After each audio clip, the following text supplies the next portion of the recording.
ka-sensei, good afternoon or good day. Our lesson for today, next lesson na naman ang aking babanggitin ngayon, okay? Kasi ang aking ituturo sa inyo or i-explain sa inyo ay the anatomy of steak. So malalaman ninyo ngayon kung saan at anong luto dapat ang bawat part ng steak sa beef. Okay? So sana ma-enjoy ninyo itong video na to. And please don't forget to subscribe, like this video and all of my videos. So sana meron kayong matutunan sa aking mga lesson sa araw na ito or sa video na ito. Okay? So ito na. Let's start with Number 1, mock tender steak. Mock tender steak, common names chuck claw tender, chuck fillet, chuck tender or mock tender or shoulder petit. Description ng mock tender is resembles a beef tenderloin in shape but smaller in size, economical and flavorful cut, slightly tough, best to marinate before grilling. The cooking method of the mock tender steak is braising and marinate before grilling. Okay? Okay, next, the mock tender roast. The mock tender roast is a common name petit tender roast or shoulder roast. Description of the mock tender roast, economical and flavorful cut with rich beefy flavor, comes completely trimmed, easily to curve, best preferred in dry heat methods. And the cooking methods of the mock tender roast is braising, broiling, and roasting. Okay, so makikita nyo naman dyan sa picture kung saan matatagpuan or makikita ang mock tender roast nasa parteng liig ng cow. Okay? And the next one is the hanger steak. Hanger steak is common names butcher steak or hanging tender.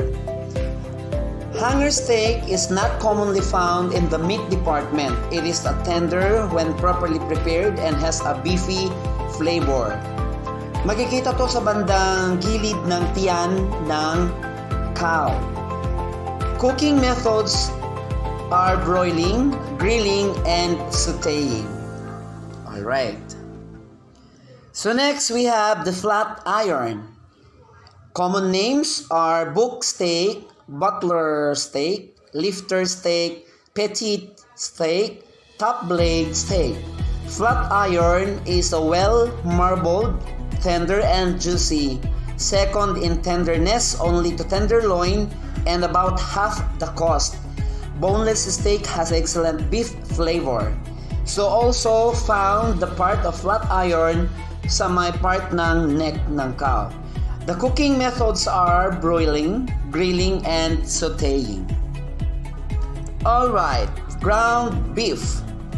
Common names, ground beef. Ground beef, a combination of cuts from the chop, round, and sirloin, can be used in a variety of recipes and cooking methods. Cooking methods are baking, broiling, grilling, sautéing. Okay? And next, we have the flank steak. Common name is a flank steak. Lean and very flavorful, primarily used for fajitas and should be sliced thin against the grain. Best marinated before roasting or grilling. Cooking methods are braising and grilling. So, the flank steak can found under almost as belly ng cow. Okay, fillet of strip. Common names is a Kansas City steak, Manhattan steak, New York strip, or shell steak. Fillet of strip, a thicker cut of strip steak, lean, tender, and flavorful. Prepare similar to filet mignon.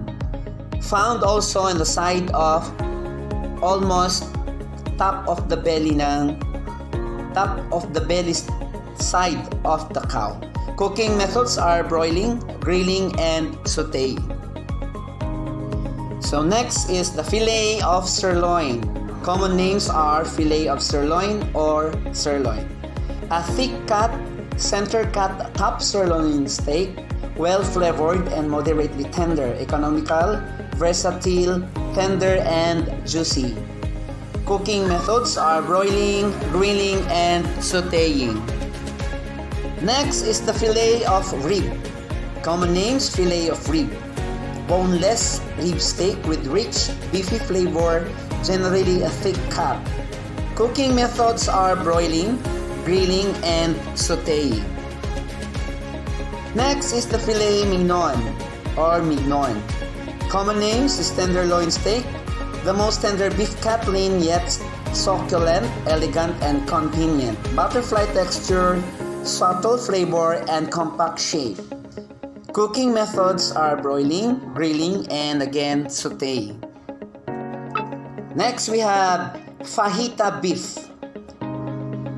Fajita beef or fajita strips can be cut from skirt steak, flank steak, top round, and top sirloin steak, usually marinated before cooking.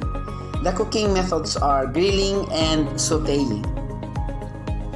Next, we have English roast, also named as cross-cut arm roast or cross-rib roast. A flavorful, slightly tough roast that's very economical. Typically prepared oven roasted, but great for moist cooking methods. Cooking method is braising. So we have here the Denver cut or the underblade steak. Juicy, tender, and well marbled, has a rich, beefy taste, flavorful, and tender. Cooking methods are broiling, marinate before grilling, and sautéing. Eye of round roast or eye of round roast, an economical cut that can be slightly tough and dry, a great dollar stretcher that can be prepared in slow cooker or braised for optimum flavor. Cooking methods are braising and roasting. So next we have the cube steak. Cube steak, a whole muscled cut that is mechanically tenderized. Cooking methods are broiling and sautéing. And we have here the cowboy steak. Common names are rib steak bone in or the rib bone in. That is called as cowboy steak. A rib steak that is fine-grained and juicy, rich, beefy flavor, and generous marbling throughout. One of the most tender beef cuts. Cooking methods are broiling and grilling. Cowboy-style chuck ribs or beef ribs, bistro braising strips, or boneless chuck ribs, their common names. So it is a tender, juicy, flavorful, and very meaty. Cooking method is braising. Next, we have the chuck roast. Large, flat-shaped pieces typically cut to 2.5 inch thick. Requires moist heat cooking to soften and tenderize robust beefy flavor. Cooking method is braising. So next, we have the chuck short ribs, or common name is chuck ribs. Flavorful, tender, and juicy, can be cut long or short or boneless. Cooking method is braising. Next is the colote steak, or it is a sirloin strip, sirloin top cut. A very versatile cut that can be prepared grilled as a cut steak or roasted whole and curved. Has a rich, beefy flavor, can be cubed for kebabs. Cooking methods are grilling and sautéing. So next we have the chuck eye steak, boneless chuck fillet steak or boneless chuck slices. Cut from the chuck eye roast, a good low-cost alternative to the rib eye, though slightly less flavorful and tender. Marinate before grilling. Cooking methods are braising, marinate before grilling, and sautéing. Next is the chuck arm roast. Arm roast, chuck arm, or pot roast are the common names. So robust, beefy flavor that does well when cooked in moist heat. Great for cutting into stew meat. Cooking method is braising. So next we have the brisket point. A more economical brisket cut that flat layer has not been removed. An excellent cut for smoking or braising. Cooking method is braising. Next we have the chef cut ribeye. Chef cut ribeye, typically prepared with the bone in. Fat is removed and the cut is tied. Also prepared boneless. Cooking methods are broiling, grilling, and sautéing. Next is the center cut sirloin steak. It's a 2/3 cut sirloin or a center cut sirloin. A lean, well-flavored, and moderately tender steak cut from the center of the sirloin. Versatile, juicy, and delicious. Slightly more expensive cut. Cooking methods are broiling, grilling, and sautéing.